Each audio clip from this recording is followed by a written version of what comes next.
चिंचवड विधानसभा मतदारसंघाचे भाजपचे अधिकृत उमेदवार दिवंगत आमदार लक्ष्मण जगताप यांच्या पत्नी अश्विनी जगताप यांनी आज सोमवार दिनांक 6 फेब्रुवारी रोजी पिंपरी चिंचवड महानगरपालिकेच्या ग क्षेत्रीय कार्यालयात आपला अधिकृत उमेदवारी अर्ज भाजपच्या वरिष्ठ नेत्यांच्या उपस्थितीत दाखल केलाय। अश्विनी जगताप यांनी दिवंगत आमदार लक्ष्मण जगताप यांच्या जनसंपर्क कार्यालयापासून ते ग क्षेत्रीय कार्यालयापर्यंत भव्य प्रचार मिरवणूक काढली, ज्यात आपल्याला जगताप कुटुंबियांचे मोठे शक्ती प्रदर्शन पाहायला मिळाले। तसेच या प्रचार मिरवणुकीत हजारोंच्या संख्येने चिंचवड विधानसभा मतदारसंघातील भाजप कार्यकर्ते तसेच नागरिकांनी आपला सहभाग नोंदवला। यावेळी अश्विनी जगताप यांच्यासह भाजपचे वरिष्ठ नेते प्रदेशाध्यक्ष चंद्रशेखर बावनकुळे, पालकमंत्री चंद्रकांत पाटील, मंत्री तानाजी सावंत, खासदार श्रीरंग आप्पा बारणे, भाजप शहराध्यक्ष आमदार महेश लांडगे, आमदार उमा खापरे, लक्ष्मण जगताप यांचे बंधू, चिंचवड विधानसभा मतदारसंघाचे प्रभारी शंकर जगताप, आजी माजी नगरसेवक तसेच हजारोंच्या संख्येने कार्यकर्ते व नागरिक उपस्थित होते। त्याच बातमीचा आढावा घेतलाय आमचे विभागीय संपादक रोहित खरगे व कॅमेरामॅन भानुदास हिवराळे यांनी। पाहुयात। अर्ज भरलेला काय सांगा, तुम्ही कसं पाहताय? आमच्या उमेदवार भारतीय जनता पार्टी, बाळासाहेबांची शिवसेना, माननीय रामदास आठवलेजी आणि एनडीएचे सर्व घटक पक्षांनी माननीय चंद्रकांत दादाच्या नेतृत्वामध्ये माननीय तानाजी सावंत, माननीय आमदार खासदार बारणेजी, आम्ही सर्वांनी देवेंद्रजी एकनाथजीच्या समन्वयाने जो उमेदवार या ठिकाणी आपल्या अश्विनीताई जगताप यांना दिली आहे आणि केंद्रीय पार्लमेंटरी बोर्डाने मान्यता दिली। आज आम्ही उमेदवारी अर्ज भरला आणि मला अत्यंत या ठिकाणी आनंदाने सांगायचं आहे की संपूर्ण चिंचवडची जनता घराबाहेर होती। एकही घर असं नसेल चिंचवडमध्ये की ज्यांनी या रॅलीमध्ये सहभाग घेतला नाही। मी माझ्या आयुष्यामध्ये इतकी मोठी रॅली निघेल आणि ती होईल असं कधी एवढी मोठी रॅली बघितली नाही। पण अश्विनीताईच्या उमेदवारी अर्जाकरता आज प्रचंड जनसमुदाय आणि अत्यंत उत्साहाने या ठिकाणी रस्त्यावर होता। मी सर्व फॉर्म भरण्याकरता आलेल्या प्रत्येक नागरिकांचं, व्यक्तींचं आणि दादाच्या नेतृत्वात या पद्धतीनं हा जो फॉर्म भरला आणि एकनाथजींनी, माननीय तानाजी आणि खासदार साहेब सर्वांना पाठवलं। आपल्या रामदास आठवले साहेबांचे प्रतिनिधी या ठिकाणी होते। मी सर्वांचा आभार मानतो आणि जनतेला विनंती करतो चिंचवडच्या की एक दिलाने, एक मताने प्रचंड विजय मोठा, म्हणजे महाराष्ट्राच्या इतिहासात इतका मोठा विजय झाला नाही, इतका मोठा विजय जनतेने अश्विनीताईला द्यावा अशी मी जनतेला विनंती करतो। अजूनही प्रयत्न करणार आहात बिनविरोध करण्यासाठी, कारण महाविकास आघाडीचा चिंचवडचा तर उमेदवार ठरलेला नाही। माननीय एकनाथ शिंदेजी, माननीय देवेंद्रजी, मी स्वतः, दादा स्वतः आणि आमचे अनेक लोक, अजितदादा असतील, शरद पवार साहेब असतील, उद्धवजी असतील, आमचे नाना पटोलेजी असतील, या सर्वांशी आम्ही बोललेलो आहोत आणि आम्हाला अजूनही विनंती करायची आहे आपल्या माध्यमातून। त्यांना मी भेटायलाही तयार आहे। मी त्यांना फोनही केला आहे की ही उमेदवारी त्यांनी अनोपोज करावी, बिनविरोध करावी। जसं मागच्या वेळी अंधेरीच्या निवडणुकीमध्ये शरद पवार साहेबांनी भूमिका घेतली होती की बाबा निवडणूक होऊ देऊ नका, अनोपोज करा। शरद पवार साहेबांच्या म्हणण्यावर मग उद्धव साहेबांनी विनंती केली की अनोपोज करा। मग आम्ही त्या ठिकाणी माननीय देवेंद्रजी, दादा, आमचा पार्लमेंटरी बोर्ड, केंद्रीय पार्लमेंटरी बोर्डाने त्याला मान्यता दिली आणि आम्ही तो फॉर्म विड्रॉ केला।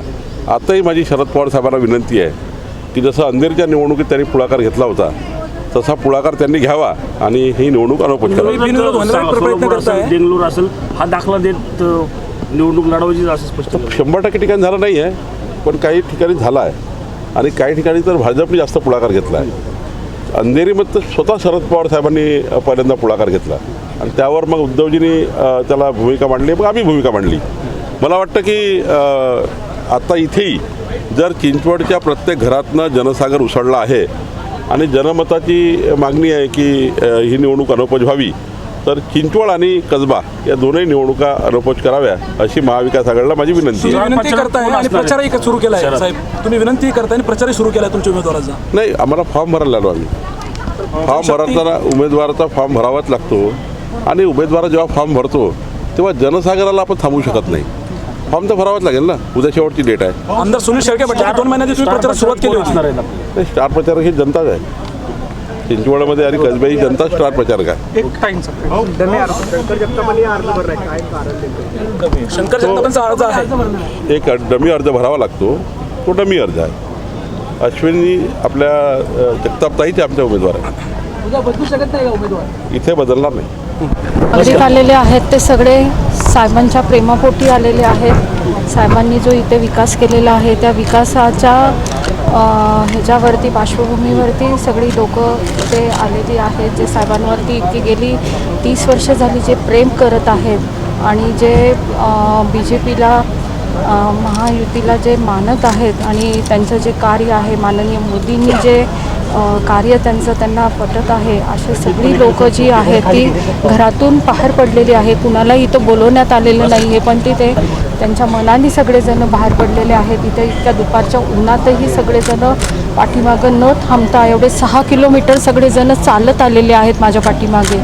असं कुणालाही आग्रहाने आम्ही कुणाला बोलवलं नव्हतं, काही नव्हतं. या दुःखाच्या प्रसंगी आम्ही 1 महिनाच झालेला आहे आणि या दुःखाच्या प्रसंगी आम्ही सगळेजण फॉर्म भरायला फक्त 5च जण येणार होतो पण कुणालाही न सांगता सगळेजण लोक आलेली आहेत.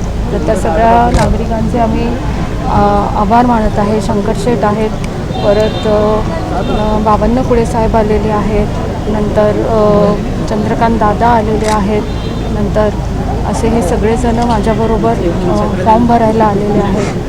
तर या सगळ्यांचे मी आभार मानते. काय सांगाल? खरं तर मोठ्या प्रमाणावरती प्रतिसाद जो आहे या ठिकाणी मतदारांनी दिलेला आहे, मोठी गर्दी पाहायला मिळते. आज अर्ज तुम्ही भरलेला आहे, काय सांगाल? आज अर्ज हा भरलेला आहे. खरं तर दुःखद प्रसंगी हा अर्ज भरायची वेळ आलेली आहे. 1 महिना झालेला आहे साहेबांना. तर पण साहेबांच्या जे प्रेमापोटी लोकं सगळी आलेली आहेत, साहेबांना मानणारी लोकं सगळी आलेली आहेत. अगदी आम्ही चालत फिरत होतो. 6 किलोमीटरची ही जी रॅली होती त्या रॅलीमध्ये न सांगता लोकं सगळीजणं सकाळी 9 वाजल्यापासून आमच्याबरोबर आहेत. सकाळी 8 वाजतापासून लोकं घराच्या बाहेर पडलेली आहेत. अजूनही लोकं अजून बाहेरच आहेत. एवढ्या रणरणत्या उन्हातही सगळेजणं कुणीही काहीही न बोलता, काहीही पाण्याची सोय नाही, काही नाही, एवढं नसतानाही सगळेजणं बाहेर पडलेले आहेत. अगदी स्वखुशीने सगळेजण येत होते, थांबत होते आणि घोषणा वगैरे देऊन ही मोठी रॅली अशी निघालेली आहे. यातच तुम्हाला त्याच्यामध्ये त्याचं विजयाचं गुपित हे कळत आहे. आपलं डमी अर्ज चर्चेचा विषय झाला, काय सांगाल? हा डमी अर्ज का दाखल केला? नाही, हा चर्चेचा तर विषय असायलाच नाही पाहिजे. डमी अर्ज हा प्रत्येक उमेदवार भरतच असतो. कारण पहिल्या अर्जामध्ये काही जर नजरचुकीने किंवा टेक्निकल काय फॉल्ट झाला तर त्याच्यासाठी हा डमी अर्ज असतो. आणि जर तुम्ही सगळेजण म्हणत असाल की शंकर जगतापांचाच डमी अर्ज, तर मला वाटतं तुम्ही थोडंसं मागची इतिहास काढला तर 1992पासून माननीय लक्ष्मणभाऊ जगतापांचा डमी अर्ज म्हणून हा माझाच अर्ज असायचा. त्याच्यामुळे कुणी कृपा करून गैरसमज करून घेऊ नका. चर्चेला उदाहरण आलेलं आहे, तुम्ही नागरिकांना काय आवाहन कराल? नाही, चर्चेला उदाहरण काय आलं आहे आम्हाला कल्पना नाही आहे. तुम्ही बोलताय हेच आम्हाला आत्ता समजतं आहे. नागरिकांना एवढीच विनंती करेल की कुठलंही कुटुंब असू द्या, आम्ही जगताप कुटुंब अजून दुःखातनं बाहेर सावरलेलं नाही आहे आणि सुज्ञ जनता कुणी ही चर्चा करत नाही आहे. जे कुणी चर्चा करत असेल तर त्यांचा काही राजकीय हेतू असेल, तर असे राजकीय हेतू कोणाचे असतील तर त्यांना आम्ही काही बोलू शकणार नाही. नाही दिसले कुठे पण. हो, पाठीमागे होते ना त्या. बिनविरोध निवडणूक व्हावी यासाठी मी काही आवाहन कराल?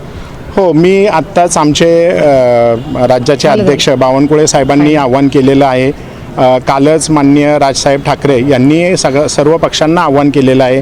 आणि मी जगताप कुटुंब म्हणून जगताप कुटुंबियांच्या वतीने की एक लोकनेते लक्ष्मणभाऊ यांनी जे काही 35-40 वर्ष जनसेवा केली तर त्यांच्या या कार्याला स्मृतून त्यांना एक श्रद्धांजली म्हणून मी सर्व जे कोणी इच्छुक उमेदवार आहेत, जे राष्ट्रीय आणि राज्य पक्षाचे जे काही उमेदवार आहेत त्यांना मी विनंती करेल की कृपा करून आपण सर्वांनी जर माननीय अश्विनीताईंना आपण बिनविरोध निवडणूक जर दिली तर आम्ही त्यांच्या शतशः आभारी राहू.